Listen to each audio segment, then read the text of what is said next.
Centro anch'io, centro anch'io.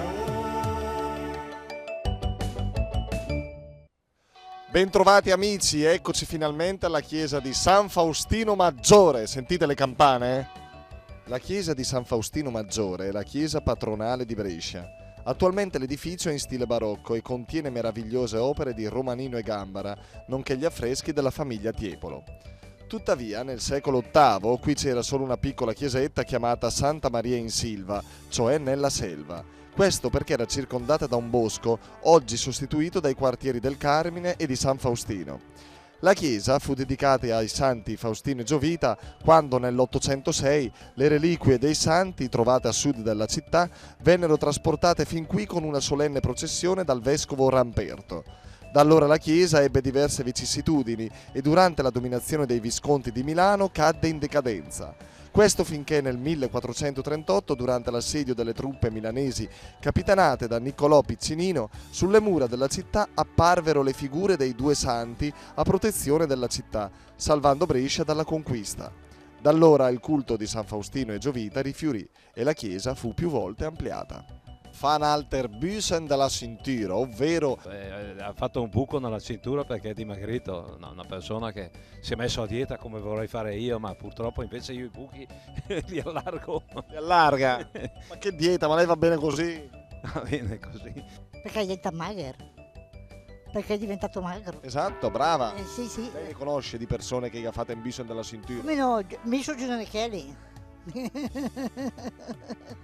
Stringere perché la pancia ha mangiato di meno, quindi ci sta un altro buco. La signora conferma? Non lo so. Beh, perché praticamente si vede che mancava ancora di una certa lunghezza, per dire. Lei è un po' sarta, se ne intende? Un pochettino, poco. Sa che lei diventa magro fuori. Semplice, no? Perché ma sta mia sui jeans? Oddio, perché non ti stanno sui jeans?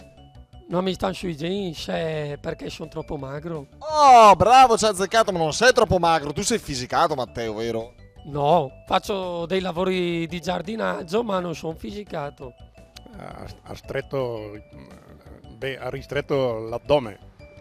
È dimagrito perché ha dovuto fare una... È a Borgotaro, come si dice? L'ha fatto un altro bus in classenta perché le dimagrì. Allora, Borgotaro 1, Bresciano 0. Davvero? Signor Giulio, ma lei è distintissimo, lei esce così, va a fare la spesa. Mi chiamano il secondo Berlusconi. Ma secondo Berlusconi, ma pure per le abitudini o solo per, insomma... No, perché mi vedono, dice io parente di Berlusconi. Allora, secondo... Mi piace essere cambiato, mi piace molto essere cambiato. Ha ragione signor Giulio, lei qua... 31 anni che sono in pensione. Signor Giulio, lei è un divo, che faceva prima? Perché lavoravo in fabbrica, è un brutto mestiere. Beh, insomma, adesso però in pensione. Sono dimagrito 27 kg. Beh, allora lei è dimagrito, quindi va bene anche per il detto di oggi, cioè fan alter Büsen della cintura, che vuol dire?